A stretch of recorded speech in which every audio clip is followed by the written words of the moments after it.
Savannah Reed's hands shook as she stared at the phone screen. The international call from Malaga slicing through the hum of her Seattle coffee shop like a winter gale. It was 5 a.m. there, the fog rolling off Puget Sound like a shroud, but in that instant, the world narrowed to Evelyn's voice, quavering defiant, the voice that had whispered secrets through cracked phone lines for years, ever since Savannah came out at 16 and the family frostbitten her like an unwanted weed in their manicured lawn. "Grandma!" Savannah breathed, her barista apron suddenly too tight, the espresso machine hissing like a distant accusation. She glanced at Scarlett, her partner of 5 years, who was wiping down the counter with that quiet efficiency that always grounded her. Scarlett's dark curls caught the fluorescent light, her brown eyes lifting in concern, sensing the storm before it broke. "I'm at the airport," Evelyn continued, words tumbling like rosary beads. "Your father. They said it was temporary, a week maybe, while they sort things out in Madrid. But I know, honey. I see it in their eyes, the same look they gave you when you brought that girl home for Christmas. They think I'm a burden now, same as you were." Savannah's throat tightened, memories flooding back. The slammed doors, the Bible verses hurled like grenades, the way her own mother had hissed, "Choose your path but don't come crying when it leads to hell." Evelyn had been the outlier, the soft-spoken rebel who'd slipped Savannah cash for her first Pride March, who'd mailed dog-eared copies of Audre Lorde from her nursing home library, pages underlined with pleas for authenticity in a world that prized conformity. Scarlett crossed the shop in 3 strides, her hand warm on Savannah's shoulder, a silent anchor. At 29, Scarlett was the steady flame to Savannah's wildfire. Raised in the Rust Belt grit of Pittsburgh, with a sociology degree gathering dust while she dreamed of opening a community center for queer youth. They'd met at a rally in Capitol Hill, Scarlett's megaphone voice cutting through the chants, her laugh later dissolving the adrenaline into something tender, real. "What's wrong?" Scarlett murmured now, thumb tracing Savannah's collarbone, the touch a balm against the rising panic. "It's Grandma," Savannah said, switching to speaker so Scarlett could hear the faint echo of airport announcements in Spanish. Evelyn's story spilled out. The family vacation turned deposition, her son's impatience with her episodes. Mild dementia, they called it. But Savannah knew it was just Evelyn's mind wandering to truths the family buried deep. They'd booked her a one-way ticket home, but forgot to confirm the flight, stranding her amid the chaos of summer travelers. "I won't go back to that house," Evelyn declared, a spark of the young nurse who'd marched for suffrage in the 60s. "Not without fighting for what's right. And you, my girl, you're my legacy." Savannah's heart clenched. Legacy. The word hung heavy, laced with the irony of a family that preached inheritance but practiced abandonment. She thought of the letters Evelyn had sent over the years, postmarked from dusty Kansas farmhouses to Savannah's cramped apartments. Tales of hidden loves, of a college roommate named Clara whose kisses tasted like forbidden gin under the stars. Evelyn had never named it outright lesbian, the word too sharp for her generation's lexicon. But the subtext was a lifeline, pulling Savannah from the brink of her own despair. "Hang tight," Savannah told her now, mind racing through logistics. "Scarlett and I will get you out. We'll come to you." The call ended with Evelyn's soft, "Te quiero, mija," a Spanglish endearment born of her late husband's Mexican roots, and Savannah collapsed against Scarlett, the weight of oceans and betrayals pressing down. "We can't just leave her there," she whispered, tears hot on Scarlett's neck. Scarlett held her closer, chin resting on Savannah's head, her voice steady as the ferry horns outside. "Then we don't. Book the tickets. I'll handle the shop." It was that simple, that Scarlett turning chaos into action, love into logistics. By noon they'd cashed out their savings for one-way flights to Malaga, the kind of reckless leap that defined them. 2 women building a life from scraps, refusing the scripts handed down by blood that ran cold. The flight was a red-eye purgatory, 17 hours of recycled air and Scarlett's hand in hers, their fingers intertwined like roots seeking soil. Savannah replayed Evelyn's words, the terminal's anonymity a metaphor for all the times her family had erased her. First for loving women, then for daring to love fiercely. Scarlett, ever the reader of silences, pulled out her notebook, sketching plans. A small Airbnb in the hills above Malaga, therapy contacts for Evelyn's memory lapses, maybe even a road trip along the Costa del Sol to reclaim what time had stolen. "This isn't just rescue," Scarlett said over in-flight pretzels. her eyes crinkling with that half-smile that made Savannah's chest ache with gratitude. It's rewriting the story. For all three of us. They landed at dawn, the airport a fever dream of marble floors and echoing voices. Evelyn waiting in the arrivals hall like a sentinel from another era. She looked smaller than Savannah remembered, stooped shoulders under a cardigan knitted decades ago, her once vibrant red hair now a crown of white, but her eyes lit up like lighthouses when she spotted them. "My girls," she breathed, enveloping them in a hug that smelled of lavender soap and regret. Scarlett, unused to such unfiltered affection, stiffened for a split second before melting in, her own family a distant echo of dysfunction.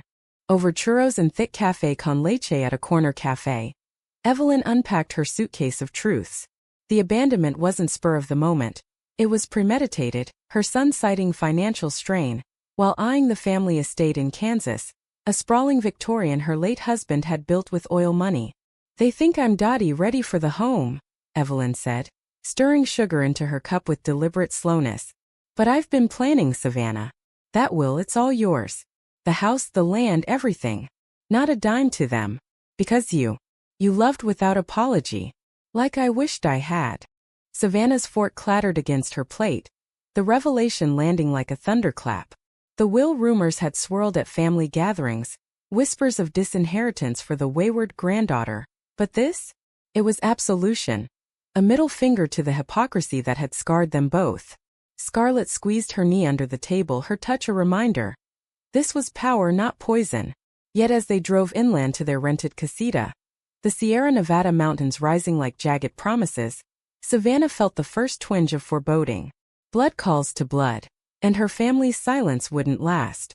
The casita was a sun-baked haven, whitewashed walls draped in bougainvillea, the kind of place where time slowed to the rhythm of cicadas. Evelyn claimed the shaded terrace for her afternoon siestas, her stories flowing freer in the anonymity of Spain.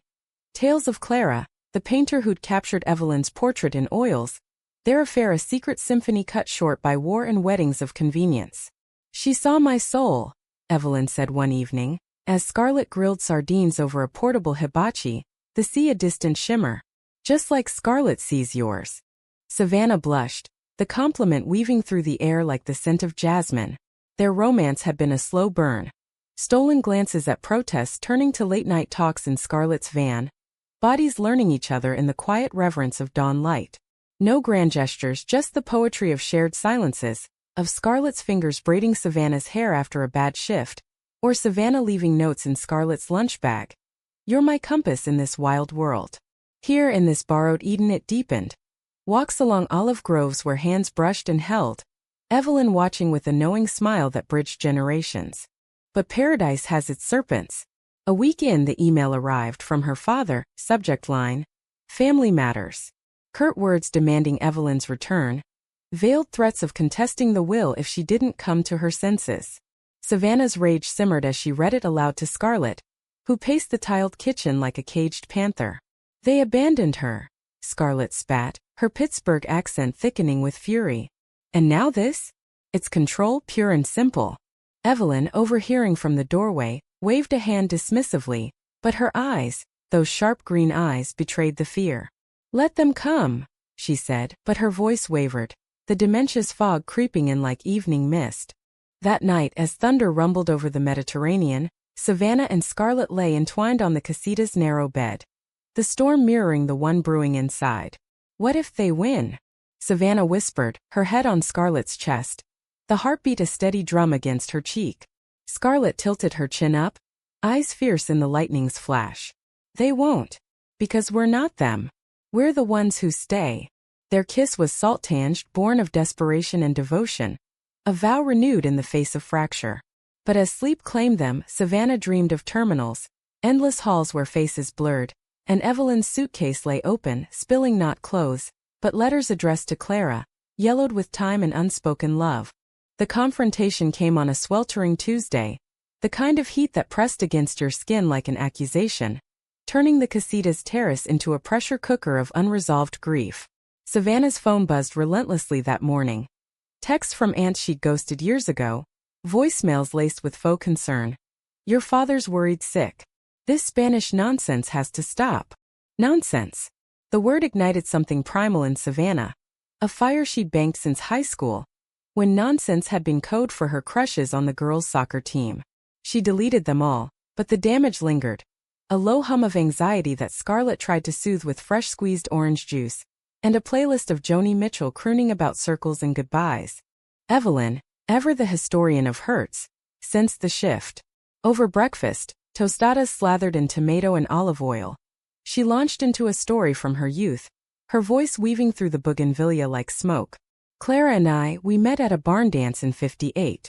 She was all fire and canvas, painting the world in strokes of crimson and gold. We danced under the harvest moon, hands hidden in the shadows, hearts racing like we'd stolen the stars. Evelyn's eyes misted, not with dementia's haze, but memory's clarity sharp as a switchblade. But the town. Oh, they whispered. And when her father found out, he shipped her off to art school in New York, like exile was a gift. I married your grandfather to quiet the noise, but Clara? She sent me one last letter. Love isn't a sin, hiding it is. Savannah reached across the table, covering Evelyn's veined hand with her own, the generational touch a circuit completing. Scarlett listened quietly, her fork paused midair, absorbing the parallel lives, the abandoned loves, the families that built walls from whispers. Sounds like you two were pioneers, she said softly, her voice carrying the weight of her own scars. A brother who'd cut ties after her coming out, a mother who'd prayed over her like a possession in need of exorcism. It was moments like these that bound them. 3 women orphaned by expectation, forging family from the fragments. But the olive branch, or noose depending on the angle, arrived that afternoon in the form of her cousin Marcus, flying in from Madrid with the subtlety of a corporate raider. He pulled up in a rented Audi, dust clouding the driveway like a bad omen, his Brooks Brothers suit wilting in the heat. Savannah, he called, stepping out with arms open as if they were allies, not adversaries, his smile all teeth and no warmth. Evelyn retreated to her room, claiming a headache, but Savannah saw the tremor in her step, the old fear resurfacing. Scarlett positioned herself at the door like a bouncer, arms crossed over her tank top, her stance unyielding. What do you want, Marcus? Savannah asked, voice steady despite the knot in her gut. He launched into the script, concerned for Evelyn's well-being, the stress of travel exacerbating her condition, the family estate's practicalities. But beneath the platitudes lurked the hook, the will. Grandma's not in her right mind, he said, eyes flicking to Scarlett with thinly veiled disdain. Leaving everything to you? It's a mistake. A phase. Come back to Kansas, sign the papers, and we can all move on. The word phase landed like a slap, echoing the taunts of her youth, the therapy sessions her parents had forced, the pastor's sermons on cures. Scarlett's jaw tightened, her hand finding Savannah's in a grip that said, "We're in this." "She's not a phase," Scarlett interjected, her tone low and lethal. "And neither are we. Evelyn chose this. Because she knows what real family looks like." Marcus's laugh was a bark, condescending. "Family? This little arrangement of yours? Look, Savvy, I get it, rebellion's fun in your 20s. But blood's blood. Dad's already talking lawyers." The threat hung there, casual as a weather report, but it cracked something in Savannah. A fissure widening into chasm. She thought of Evelyn upstairs folding letters to ghosts, of Scarlett's quiet strength, the way she dropped everything to cross an ocean for love. "Get out," Savannah said, not yelling, but with a finality that echoed her grandmother's quiet rebellions. "And tell Uncle whatever you want. The will stands." He left with a shrug, promising regrets. But the damage was sown. That evening, as the sun dipped into the sea like a weary traveler, Evelyn emerged, her face pale but resolute. "I heard," she said, settling into a wicker chair with a sigh. Marcus always was his father's echo, loud but hollow. They sat in companionable silence, Scarlett pouring wine, Tinto de Verano light and effervescent, while Savannah traced patterns in the condensation on her glass. The air hummed with unspoken fears. Legal battles, isolation, the slow erosion of memory that might rob Evelyn of her final stand. Later, under a canopy of stars that felt closer in Spain, Savannah and Scarlett wandered the garden path, fireflies dancing like errant thoughts. "He's right about one thing," Savannah admitted, leaning into Scarlett's side. the warmth a counterpoint to the night's chill. Blood pulls hard. Scarlett stopped, turning her to face the infinite sky, her hands framing Savannah's face with a tenderness that bordered on reverence. Then let it pull. But not us. We're the tide that reshapes the shore. Their foreheads touched, breaths mingling, the kiss that followed soft as sea foam. A reaffirmation not of passion but partnership, the kind that withstands tempests. Yet betrayal's shadow lengthened. Days blurred into a rhythm of avoidance. Morning markets in Frigiliana, where Evelyn bartered for spices with a flirtatious wink that belied her age. Afternoon sketching the rugged coastline, Scarlett's pencil capturing Savannah's profile in quick, loving strokes. But the calls persisted, now from her mother, voice syrupy with manipulation. Think of your grandmother's dignity. This escapade is embarrassing. Escapade. As if their lives were a whim, not a hard-won truth. The breaking point came during a siesta. Evelyn's nap interrupted by a lucid dream that spilled into wakefulness. She wandered into the kitchen, eyes wild, clutching a faded photograph of Clara. Sepia-toned, the two of them arm in arm at a county fair, joy frozen in time. I betrayed her, Evelyn confessed, sinking to the floor, photo trembling in her lap. Married for safety, buried the love. And now, if I let them take the house, it's like burying you too, Savannah. But what if I'm wrong? What if this will destroy us all? Savannah knelt beside her, Scarlett hovering like a guardian. The moment raw with vulnerability. You didn't betray her, Savannah said fiercely, echoing the letters that had saved her own life. You survived. And this? It's not destruction, it's freedom. Evelyn's sobs were quiet, cathartic, the dementia parting like clouds to reveal the woman who'd loved boldly in whispers. They held her there on the cool tile, a tableau of mending. Granddaughter, lover, ancestor weaving threads of resilience against the fray. But outside, the world conspired. Marcus had filed papers, preliminary motions to declare Evelyn incompetent, citing undue influence from known associates. The email from the family lawyer arrived at midnight, Savannah reading it by lamplight while Scarlett slept, the words blurring through tears of fury. Undue influence. Associates. Code for her queerness, their love, painted as corruption. She shook Scarlett awake, the betrayal crystallizing. Not just Evelyn's abandonment, but the erasure of their very existence. They're coming for everything, she whispered. And in Scarlett's arms, the resolve hardened, fight or fracture. There was no middle ground. As dawn painted the hills in rose and gold, they gathered on the terrace, Evelyn's clarity returning like a tide. Call your father, she instructed, voice steel beneath the frailty. Tell him we're done running. The call was brief, brutal. Savannah's words a mirror to the pain inflicted. Evelyn chiming in with a clarity that stunned even her son into silence. You've lost me, she said simply. But you never had her. The line went dead, a guillotine's fall, and in its wake a fragile peace, until the real storm broke. The legal salvo hit like a haboob, a sandstorm of affidavits and depositions that buried the casita in paper and dread. From their perch in the Andalusian hills, Savannah watched the emails multiply, each one a barb from the Kansas heartland, witness statements from nurses claiming Evelyn's delusions, character assassinations veiled as concern. It's war, Scarlett said one morning, sifting through printouts at the scarred oak table, her reading glasses perched on her nose like a scholar in exile. The irony wasn't lost on them. Two women who'd marched for rights now defending the right to love, to legacy, against the very system that birthed their chains. Evelyn, buoyed by the fray, threw herself into preparation with a vigor that defied her years. She pored over old documents in the afternoons, her magnifying glass hovering over the will like a diviner's rod, recounting amendments made in secret after Savannah's wedding. A quiet ceremony in a Seattle arboretum, Scarlett in a linen suit, vows exchanged under dripping ferns. I added a codicil, Evelyn revealed, her finger tracing the notary's seal. Not just the house, the letters. Clara's correspondence locked in the attic. For you to share when you're ready. Proof that love like yours isn't new. It's eternal. The gift landed softly, but its weight bowed Savannah's shoulders. Letters, intimate, incendiary. An archive of hidden queer history in an era of lavender scares and back-alley fears. Scarlett, sensing the overwhelm, suggested a drive. The winding road to Ronda, where the Puente Nuevo spanned a gorge like a defiant bridge over abyss. They piled into the rented Fiat, Evelyn in the back with a thermos of horchata, the wind whipping through open windows as they descended into the white villages dotting the landscape like sugar cubes. Rhonda was a revelation. Cliffs plunging to the Guadalquivir River, bullrings echoing faded spectacles, but for them it was catharsis.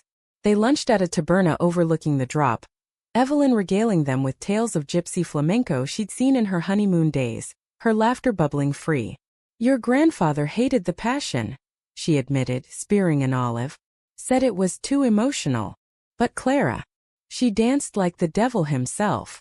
Savannah watched Scarlett across the table, her partner's eyes alight with that quiet wonder, the way she absorbed stories like parched earth drinking rain. It was love's alchemy, turning pain's lead into gold's gleam. Yet the idol fractured on the return, a wrong turn leading them to a roadside shrine. Crude stones piled for lost travelers, wildflowers tangled at its base. Evelyn froze at the sight, her face draining of color. "Clara's grave," she murmured, though it couldn't be. Memory's thief striking again. Savannah and Scarlett exchanged glances, hearts twisting. The dementia's cruelty, stealing landmarks from the map of self. They guided her back to the car gently, Evelyn clinging to their arms, whispering apologies that weren't hers to give. "I'm losing it," she said later, back at the casita, as Scarlett brewed chamomile tea. "What if they use this against us?" "They won't," Scarlett promised, her voice a vow carved in stone. But doubt crept in that night, Savannah tossing in sweat-damp sheets while Scarlett sketched by candlelight. Portraits of Evelyn midlaugh defying the fade. The betrayal deepened when Savannah's mother called, not with pleas but ammunition. Recordings of Evelyn's episodes from the nursing home, played over the line like evidence in a show trial. "Listen to her, darling," her mother cooed, the maternal mask cracking. "Ranting about that woman, that sin. It's the illness talking, but the court will see it as manipulation. Come home. End this before it ruins you." Ruins. The word echoed Clara's letter, twisted into weapon. Savannah hung up, rage a live wire, and stormed to the terrace where Scarlett sat stargazing. "They recorded her," she spat, pacing the flagstones. "My own mother, turning Grandma's truth into pathology." Scarlett rose, pulling her into an embrace that smelled of salt and sage, her hands mapping Savannah's back like braille. "Then we counter with our truth. Get her evaluated, here by someone neutral. Show the world who she is, not their lie." The plan took shape over sleepless hours. A local neurologist in Malaga, recommended by the Airbnb host, a no-nonsense Spaniard with a penchant for progressive causes. The appointment was a gauntlet, Evelyn charming at first, reciting poetry from Lorca in flawless Spanish, then faltering on dates, her eyes pleading for anchors. The doctor, a woman named Dr. Ruiz with silver streaks and a kind smile, declared her competent with fluctuations, her report a shield against the onslaught. But victory tasted bittersweet. As they left the clinic, Evelyn gripped Savannah's arm. "I saw Clara in the mirror today," she confessed. "Told me to fight. But what if fighting costs you peace?" Peace. The illusion shattered fully 2 days later, Marcus returning not alone, but with reinforcements. Her father, stone-faced in khakis and loafers, and a slick attorney from Wichita, briefcase bulging with motions. They descended on the casita like locusts, demanding a family meeting on the terrace, the sun mocking their grim procession. Scarlett barred the door initially, her frame a bulwark, but Evelyn insisted. "Let them see us unbroken." The parley was a minefield. Her father, Robert, wouldn't meet Savannah's eyes, his gaze fixed on Evelyn like a specimen under glass. "This has gone far enough, mother. The will's invalid, undue influence from." He trailed off, gesturing vaguely at Scarlett, who stood with arms crossed, a silent fury. The attorney droned statistics, success rates for contesting elderly wills, the burden of proof on them, but Evelyn interrupted with a laugh sharp, unyielding. "Influence? Boy, the only influence here is blood turning to vinegar. I raised you to honor truth, not hoard timber and regret." The room, outdoor as it was, thickened with tension, Savannah's pulse thundering. Then the betrayal unveiled its fangs. Robert produced a letter purportedly from Evelyn, dated months prior, revoking the will in favor of family unity. Forgery screamed from every line. The handwriting a mimicry, the phrasing sterile. "You think I'd betray my own heart?"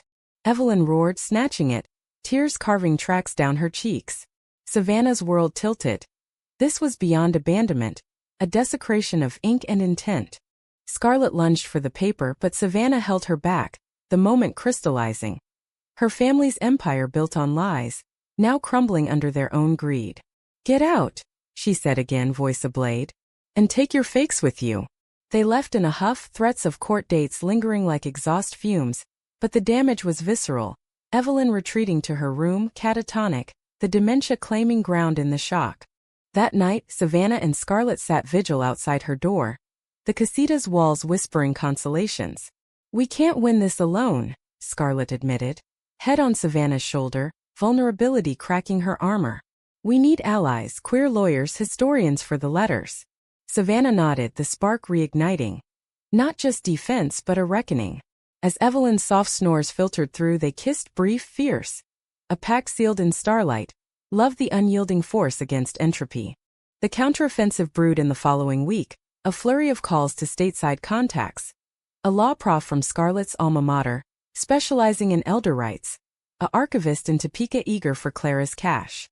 Spain became their war room, the rugged beauty a backdrop to strategy sessions interspersed with mercy. Picnics in almond groves where Evelyn's stories flowed unbidden, piecing together a narrative stronger than any affidavit. But climax loomed, the court date fast approaching via video link. And with it, the risk of total unraveling. The virtual courtroom was a farce of pixels and pretense, the judge's face a benevolent blur on Scarlett's laptop screen, the Kansas skyline mocking them from the backdrop. From the casita's kitchen, transformed into a makeshift dock with borrowed Wi-Fi and a printer humming affidavits, Savannah faced the Inquisition, her family's legal phalanx arrayed like sentinels, Marcus smirking from a sidebar, her father a statue of righteousness. Evelyn sat beside her, hands folded in her lap like a schoolgirl, her lucidity a fragile crown held high by sheer will. Scarlett hovered off camera, a one-woman tech support and emotional infantry, her presence a talisman against the digital divide. The proceedings dragged like a dirge, the attorney reciting the forged letter, nurses testifying to Evelyn's instability, Robert's voice cracking only once. "She's my mother. This is mercy." Mercy. The word curdled in Savannah's mouth, a euphemism for erasure. Much like the therapy, forced on her at 18, electroshocks of shame that left scars deeper than skin. When her turn came, Savannah spoke not with fire, but ice, measured words detailing the abandonment, the emails, the will's evolution from quiet bequest to defiant manifesto. "This isn't about money," she said, eyes locked on the camera, threw it to the ghosts of her youth. "It's about honoring a life unlived in fear. Grandma's giving me what her generation couldn't. Permission to be whole." Evelyn's testimony was the fulcrum, halting at first, memory's fog rolling in like tidewater, but then a surge, reciting Clara's letters verbatim, dates and endearments spilling forth with the precision of love memorized. "I hid her," Evelyn said, voice steadying, "but I won't hide my granddaughter. Savannah and Scarlett, they're my redemption." The screen flickered, the judge leaning forward, and in that pixelated gaze, Savannah saw a flicker of recognition, humanity piercing the robes.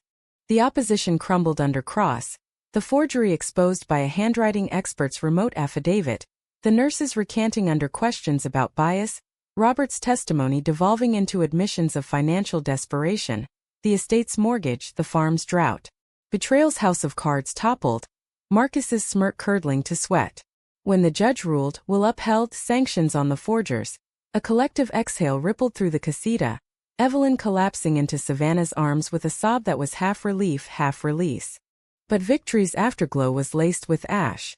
Robert's final email arrived that night, not vitriol but a white flag. "We were wrong. Forgive us."